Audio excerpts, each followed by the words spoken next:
अगं अमिता, काय करतेस तू? स्वयंपाकाची तयारी झाली की नाही? आणि हॉलमध्ये फुलं सजवून ठेवलीत ना? मला सगळं कसं व्यवस्थित पाहिजे. पाहुणे आल्यानंतर मग धावपळ नको. आणि सानिकाचं काय? ती तयार झाली की आहे की नाही? तिचं नीट बघून घे. आज ती अगदी परीसारखी दिसली पाहिजे. बघता क्षणी तिला मुलगा मुलानं पसंत केलं पाहिजे. हो आई, तू काळजी करू नको. अगं सगळं झालेलं आहे आणि सानिका पार्लरला गेली आहे. ती येईलच इतक्यात. मग मी तिची छान तयारी करून देईन. बघता क्षणी आपल्या सानिकाला तो पसंत करेल. कारण आपली सानिका आहेच इतकी हुशार आणि सुंदर. आणि एक लक्षात ठेव अमिता, पाहुणे आले की तू अजिबात बाहेर यायचं नाही. तू किचन मधलं काम सांभाळायचं. पाहुण्यांना काहीही कमी पडता कामा नाही. नाहीतर तुझी काही खैर नाही. अमिता हसूनच हो म्हणते आणि किचनमध्ये निघून जाते. अमिताची आई ती लहान असतानाच वारली होती आणि तिच्या वडिलांनी तिला सांभाळण्यासाठी दुसरे लग्न केलं होतं. ती सुद्धा अमिताला छान सांभाळत होती, पण जेव्हापासून सानिकाचा जन्म झाला तेव्हापासून ती अमिताकडे दुर्लक्ष करायची. ती नेहमीच अमितापेक्षा सानिका कशी जास्त सुंदर दिसेल, उठावदार दिसेल, सर्वांच्या नजरा तिच्याकडे जातील याकडे लक्ष द्यायची. अमिता आणि सानिकामध्ये तुलना करायची. तशी अमिता सानिकापेक्षा खूप सुंदर, सुसंस्कृत, सहनशील आणि सुस्वभावी होती. ती आईच्या प्रेमाला आसुसलेली असायची. सानिकाच्या जन्माच्या आधी सानिकाची आई अमितावरती प्रेम करत होती असं नाही, पण तिला चांगलं सांभाळायची. आणि त्याच प्रेमाखातर अमिता आईचा एकही शब्द मोडत नव्हती. ती सांगेल ते काम करायची. अगदी घरामध्ये मोलकरीणसारखी राहायची. अमिताचं कॉलेजही तिने पूर्ण होऊ दिले नाही. सानिकाला मात्र ती शिकू देत होती. अमिता कधीच काही तक्रार करत नव्हती.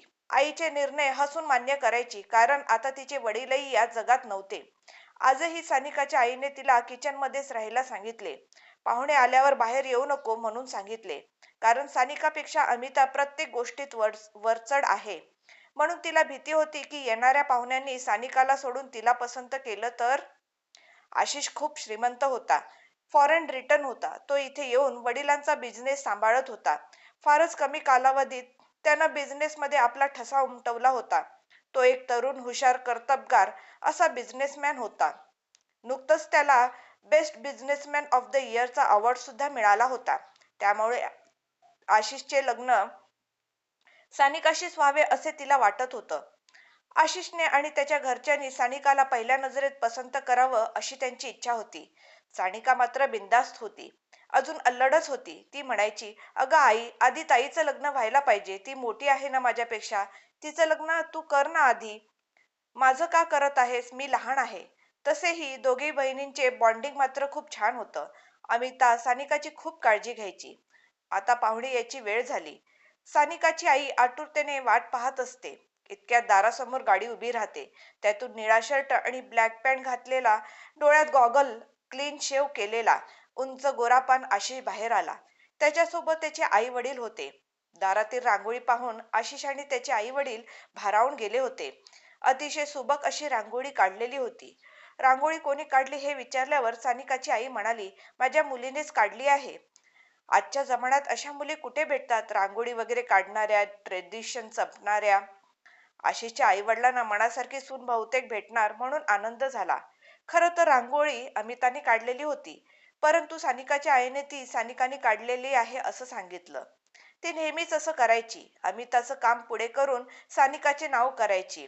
आजही ती तेच करत होती. सगळेजण हॉलमध्ये गप्पा मारत बसले होते. पाहुण्यांचा चहापाणी झाला आणि मग सानिकाला बोलवण्यात आले. आशिषच्या आई वडिलांची काहीही अपेक्षा नव्हती. फक्त मुलगी सुसंस्कृत असावी बस. आशिषच्या सुद्धा होणाऱ्या बायकोकडून काही अपेक्षा नव्हत्या. फक्त तिने आई वडिलांचे मन आणि त्यांचं घर सांभाळायचं एवढंच. तिचा स्पर्श होताच प्रत्येक वस्तूमध्ये जिवंतपणा यावा अशी चैतन्याने भरलेली मुलगी हवी होती. सानिकाची आई माझी मुलगी किती सरस आहे हे सांगत होती. तिचे गुणगान न थकता सांगत होती. स्वयंपाक, विणकाम, भरतकाम, रांगोळी सगळं येतं असे सांगत होती. सानिका आली आणि समोर बसली. तिने डोळे थोडेसे तिरके करून आशिषकडे पाहिलं आणि पाहता क्षणी ती त्याच्या प्रेमात पडली. आशिषला सुद्धा सानिका पसंत आली. सानिकाची आई खूपच खुश दिसत होती आणि मग थोड्या इकड तिकडच्या गप्पा सुरू झाल्या. अमिता मात्र किचनमध्ये सर्वांसाठी जेवण बनवत होती. गप्पा मारता मारता लग्नाच्या मुहूर्तापर्यंत चर्चा गेली. लग्न ठरलेल्यातच जमा होतं. मग सानिका आशिषला घर दाखवायला घेऊन गेली. या रूम मधून त्या रूम मध्ये फिरता फिरता ती किचन एरियामध्ये आली आणि समोरचे दृश्य पाहून आशिष थबकला. किचनच्या खिडकीतून येणाऱ्या वाऱ्याच्या झुळकी बरोबर तिचे केस भुरभुर उडत होते. तिचे दोन्ही हात भरलेले होते आणि वारा तिच्या केसांशी मस्ती करत होता.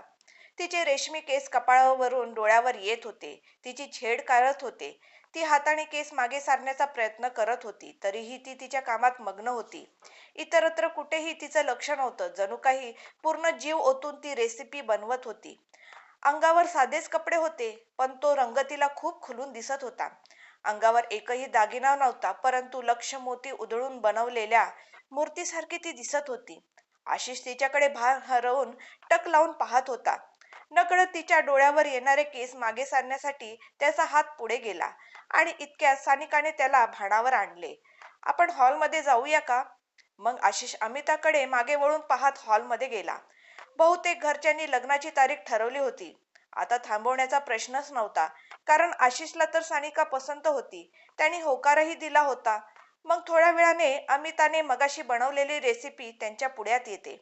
ती खाऊन तर आशिषची आई बनवणाऱ्याचं खूप कौतुक करते आणि कोणी बनवली म्हटल्यावर आता सानिकाच्या आईला खोटं बोलता येत नाही, कारण सानिका तर पूर्ण वेळ इथेच असते. त्यामुळे तिला खरं सांगावं लागतं की ही रेसिपी माझ्या सावत्र मुलीने बनवलेली आहे. आशिषची आई म्हणते, अहो तिला बोलवा, इतकं सुंदर जेवण तिने बनवलं आहे, मला तिला भेटायचं आहे. सानिकाच्या आईच्या मनात नसताना सुद्धा त्या अमिताला हाक मारतात. अमिता खाली मान घालून हातावर हात चोळत घाबरलेल्या स्थितीत पुढे येते. काही चुकलं तर नाही ना रेसिपीमध्ये, अशी तिला धास्ती वाटत असते. आशिषची आई म्हणते, पदार्थ खूप सुंदर बनवला आहेस, सुगरण आहेस, अगदी अन्नपूर्णा देवी जणू काही तुझ्यावर प्रसन्न आहे. अमिता थँक्यू म्हणते आणि तिथेच उभी राहते. मग पुन्हा एकदा लग्नाच्या मुहूर्ताचा विषय निघतो आणि इतक्यात आशिष म्हणतो, थांबा. सगळेजण त्याच्याकडे चकित होऊन पाहतात की आता त्याला काय झालं म्हणून. सानिकाच्या आईच्या हृदयाची धडधड वाढलेली असते. तिला एक अनामिक भीती वाटत असते आणि ती भीती खरी ठरू नये म्हणून ती ईश्वराकडे मनोमन प्रार्थना करत असते. इतक्यात आशिष म्हणतो, मला या मुलीशी नाही तर या मुलीशी लग्न करायचं आहे, आणि तो अमिताकडे बोट दाखवतो. सर्वांना धक्काच बसतो. सानिकाच्या डोळ्यात पाणी येतं. तिची आई बोलते, अहो आशिषराव, तुम्ही तर अगोदर सानिकाला पसंत केला आहे ना, मग आता तुम्ही तुमचा निर्णय कसा बदलू शकता? आशिष म्हणतो, त्याआधी मी अमिताला पाहिलं नव्हतं. अमिताला आधी पाहिलं असतं तर कदाचित मी सानिकाकडे पाहिलं सुद्धा नसतं. मला अमिताशीच लग्न करायचं आहे. आशिषच्या आई वडिलांना काही प्रॉब्लेम नसतो, कारण मुलगी कोणती का असेना, फक्त आशिषला पसंत झाली की बस. अमिता खरोखर सानिकापेक्षा खूप सरस होती. आता त्यांच्या लक्षात येतं की इतका वेळ सानिकाच्या आईने तिला बाहेर का येऊ दिलं नाही. सानिकाची आई म्हणते, तुम्हाला सानिकाशीच लग्न करावे लागेल. मी तुम्हाला अमिताशी लग्न करू देणार नाही. अमिता माझ्या शब्दाच्या बाहेर नाही. ती फक्त माझंच ऐकते. ती तुमच्याशी लग्न करणार नाही. आशिष म्हणतो, लग्न करीन तर फक्त हिच्याशी, नाहीतर इतर कोणाशीच नाही. असे म्हणून तो निघून जातो. सानिकाची आई आता अमिताला ओरडत असते, काय गरज होती तुला त्याच्या नजरेत यायची? तुला म्हटलं होतं ना बाहेर येऊ नको. अगं आई, मी काहीच केलं नाही. मी फक्त किचन मध्येच काम करत होते. माझा यात काय दोष आहे? अमिता सानिकाला समजावत होती. सानिका मात्र खूप रडत होती. तिला आशिष मनापासून आवडला होता. सानिका सुद्धा आता अमिताला दोष देत होती. काय असं आहे तुझ्यात जे माझ्यात नाही? सगळेजण बघता क्षणी तुझ्या प्रेमात पडतात. मला तुझा राग येतोय. तू चालती हो इथून. हे ऐकून अमिताला खूप वाईट वाटतं आणि तिला आशिषचा रागही येतो. ती त्याच्यामुळे आज तिची बहीण इतकी रडत होती. आशिष त्याच्या बेडरूम मध्ये पालथा झोपलेला होता आणि त्याच्या डोळ्यासमोरून केस सावरणारी अमिता हलत नव्हती. पहिल्यांदाच कोणीतरी त्याला पहिल्या नजरेत पसंत पडले होते. ती इतकी आकर्षित कशी असू शकते? तिचे डोळे किती बोलके होते, तोंडाने बोलायची गरजच नाही. मग त्याला आठवतं की तो सानिकाच्या आईला म्हणाला होता, लग्न करीन तर हिच्याशी. पण आता कसं करू? ती करेल का माझ्याशी लग्न? मला देईल का होकार? तो इतका श्रीमंत होता आणि इतकी लोक त्याच्या हाताखाली होती की पैशाच्या जोरावर तो बोट दाखवेल ती मुलगी मिळवू शकली असती. परंतु खरे प्रेम हे धमकावून, ओरबाडून किंवा विकत घेता येत नसतं. ते मिळवावे लागतं. आशिषला त्याचं प्रेम सापडलं होतं, पण आता ते त्याला मिळवून त्याच्या आयुष्यात कायमचं आणायचं होतं. आशिष एके दिवशी एक बुके व सोबत चिठ्ठी पाठवतो, परंतु तो सानिकाची आई घेते आणि त्यामधली चिठ्ठी वाचून तिला समजतं की आशिषने हे अमितासाठी पाठवलं आहे. ती अमितापर्यंत ते पोहोचू देत नाही. अशा प्रकारे 2-3 प्रयत्न आशिषचे फेल जातात. तो धडक त्यांच्या घरी जाऊ शकला असता, पण त्याला अमिताचं मन जिंकायचं होतं. अमिताला मात्र याची काहीच कल्पना नव्हती. ती आपली तिच्या कामात मग्न होती, तर इकडे सानिका आशिषला इम्प्रेस करण्याच्या तयारीत होती. चिठ्ठी आणि बुकेचा काहीच उपयोग होत नाही म्हटल्यावर एके दिवशी आशिष त्यांच्या घरी येतो. टेरेसवर अमिता ओले कपडे झटकून वाळत घालत होती. त्याचे पाण्याचे तुषार तिच्या चेहऱ्यावर पडत होते. त्याही स्थितीत ती इतकी मनमोहक दिसत होती आणि आशिष भान हरवून तिच्याकडे पाहत होता. इतकं सुंदर कोणी कसं काय असू शकतं? इतक्यात सानिका तिथे येते. हाय आशिष, तू मला भेटायला आला आहेस ना? आशिषला काय बोलावं सुचत नाही आणि तो हो म्हणतो. म्हणजे तू माझ्याशी लग्न करायला तयार आहेस? हो, पण मला थोडा वेळ हवा आहे. आपण आधी एकमेकांना जाणून घेऊया. सानिका म्हणते मला चालेल.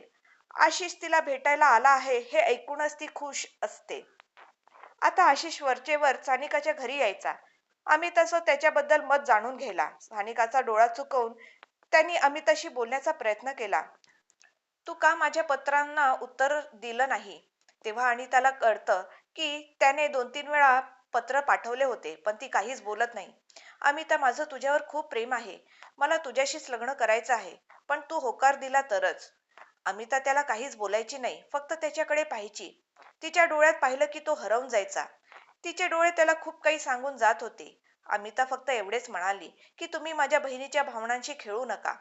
आशिष आता असंच वर्षेवर सानिकाला भेटण्यासाठी यायचा. सानिका आता त्याच्या गळ्यात पडायची, त्याच्या हाताला पकडायची आणि ते पाहून अमिता संकोच करायची. आशिषही सानिकाला मिठी मारायचा. अमिता काय रिॲक्ट करेल याची वाट पाहायचा. अमिता काहीच बोलत नव्हती. तिला काहीच फरक पडत नव्हता, पण तिचे डोळे मात्र काहीतरी वेगळं सांगून जायचे. कारण तिच्या मनात आता आशिष बद्दल ओढ निर्माण झाली होती. त्याचं बोलणं, वागणं, हसणं, त्याची पर्सनॅलिटी तिच्या वडिलांसारखीच आहे असं तिला वाटायचं. तो घरी आला की ती त्याचा चांगला पाहुणचार करायची. एक दिवस आशिष सानिकाला म्हणतो की आपण बाहेर जाऊया फिरायला. सानिका आनंदित होते. आशिष म्हणतो अमिताला सुद्धा सोबत घे, बिचारी कधीच बाहेर जात नाही. नाराज होऊन सानिकाने अमिताला सोबत घेतले, कारण तिला आशिषचं मन मोडायचं नसतं. अमिताचा नाईलाज होतो आणि ती त्यांच्यासोबत जाते. सानिका आशिषच्या शेजारी बसते, अमिता पाठीमागच्या सीटवर. आशिष आरशातून अमिताकडे पाहत असतो. ती मात्र खिडकीतून बाहेरचं दृश्य पाहत असते. आशिषची नजरानजर झाली की खाली पाहत असते. आशिष आता अमिताच्या मनाचा अंदाज घेत असतो. जेवण करता करता त्याला ठसका लागतो. सानिकाऐवजी अमिताच खूप कासावीस होते आणि त्याला पाणी देते. एके ठिकाणी आशिष मुद्दाम त्याचं जॅकेट विसरतो. अमिता ते उचलते आणि गाडीत नेऊन ठेवते. तो हे मुद्दाम करत आहे हे अमिताला कळत नव्हतं. आशिष हातात कॉफीचा मग घेतो, एक घूट पितो आणि टेबलावर ठेवतो आणि तिथून निघून जातो. अमिता त्या मगकडे पाहत असते आणि आशिष तिला चोरून पाहत असतो. अमिता तो कप उचलते आणि तोंडाला लावते. आता ते शॉपिंग मॉलमध्ये शॉपिंग करायला जातात. आशिष त्याच्या आवडीच्या रंगाची एक ओढणी सिलेक्ट करतो आणि सानिकाला म्हणतो की ही तुला छान दिसेल, हा माझा फेवरेट रंग आहे. सानिका, हा रंग मला आवडत नाही असे म्हणून ती ओढणी तिथेच टाकते आणि दुसऱ्या रंगाचा ड्रेस चॉईस करते. मग अमिता मात्र गुपचूप ती ओढणी घेते आणि पर्समध्ये टाकते. आता आशिषला खात्री झालेली असते की तिचंही त्याच्यावरती प्रेम आहे, पण ती बोलायला संकोच करत आहे. सानिका मात्र अल्लड असते. तिला यातले काहीच कळत नसतं, पण सानिकाच्या आईला मात्र हळूहळू समजत असतं की आशिष सानिकाशी मैत्री का वाढवत आहे आणि मग ती लग्नाची घाई करू लागते. आशिषचाही नाईलाज होतो, कारण अमिता तोंडाने प्रेमाची कबुली देत नसते. आशिष आणि सानिकाच्या लग्नाचा मुहूर्त ठरतो. सगळे विधी पार पडत असतात आणि त्याला खूप यातना होत असतात. तीही खूप रडत असते, पण सानिकाच्या प्रेमाखातर आशिषवरचं प्रेम कबूल करत नसते. ती एकांतात रडत असते. आता आशिषला तिला एकटीला गाठून शेवटचं भेटतो. मला माहित आहे तू माझ्यावर प्रेम करतेस, तुझे डोळे मला सगळं सांगतात, पण तू तोंडाने काही बोलत नाही. याला मी काय समजायचं? आता तरी बोल अमिता. तुझं गप्प बसणं मला खूप यातना देत आहे. त्याच्या डोळ्यात अश्रू असतात, एवढा मोठा बिझनेसमॅन, पण अमिताच्या प्रेमासाठी तो रडत असतो. त्याला असं पाहून तिच्या हृदयात यातना होतात. तरी पण ती कर्तव्याने बांधलेली असते, कारण सानिकाच्या आईने तिला तिच्या वडिलांची शपथ दिलेली असते. आशिष तिला खूप विनवून विचारत असतो, तू मला का होकार देत नाहीस? माझ्यात काही कमी आहे का? मी तुला आवडत नाही का? अमिताला आता भीती वाटते की ती तिची शपथ मोडेल की काय आणि आशिषच्या मिठीत शिरेल, पण तरी सुद्धा ती स्वतःवर ताबा ठेवून असते. तिचं मन म्हणतं, नाही रे आशिष, उलट तुझ्यासारखा नवरा मिळणं हे माझं भाग्यच.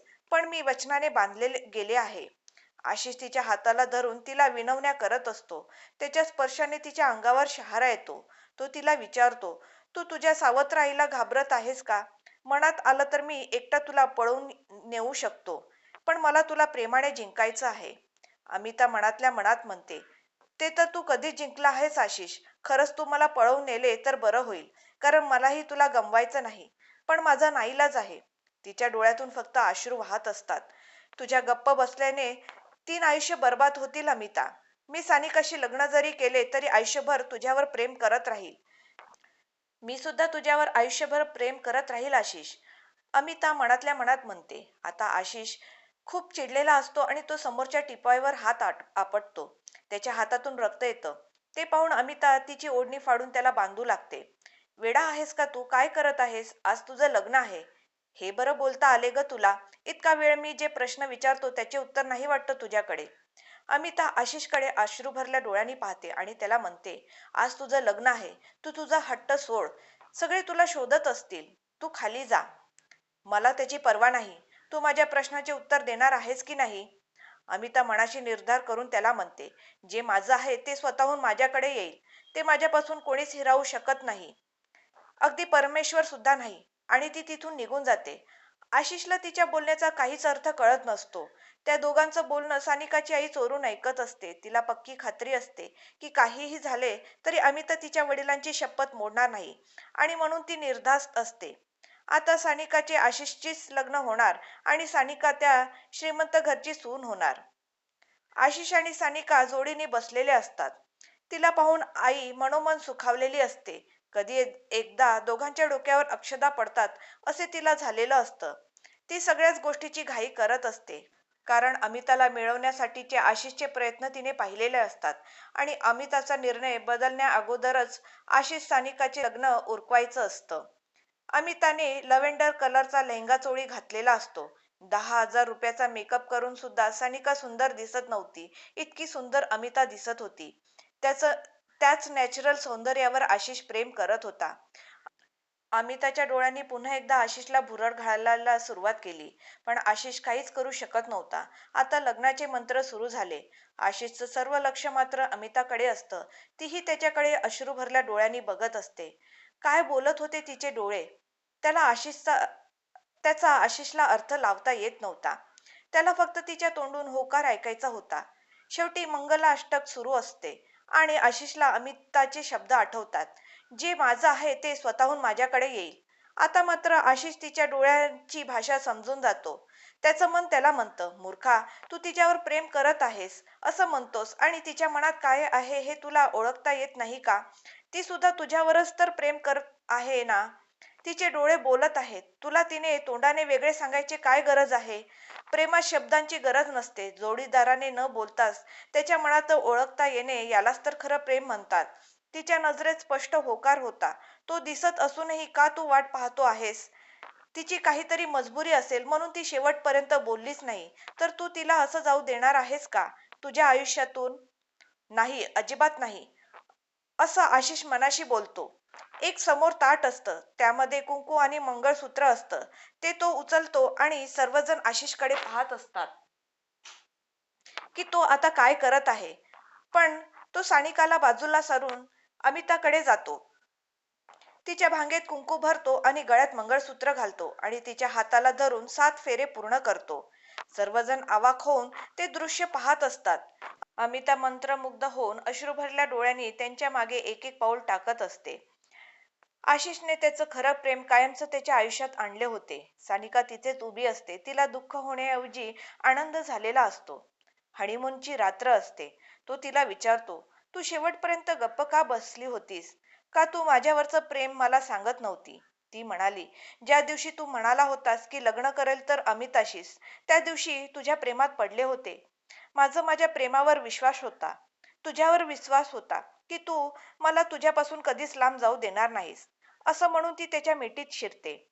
आशिष तिच्या डोळ्यात पुन्हा एकदा हरवून जातो आणि तिला खूप प्रेमाने मिठीत घेतो.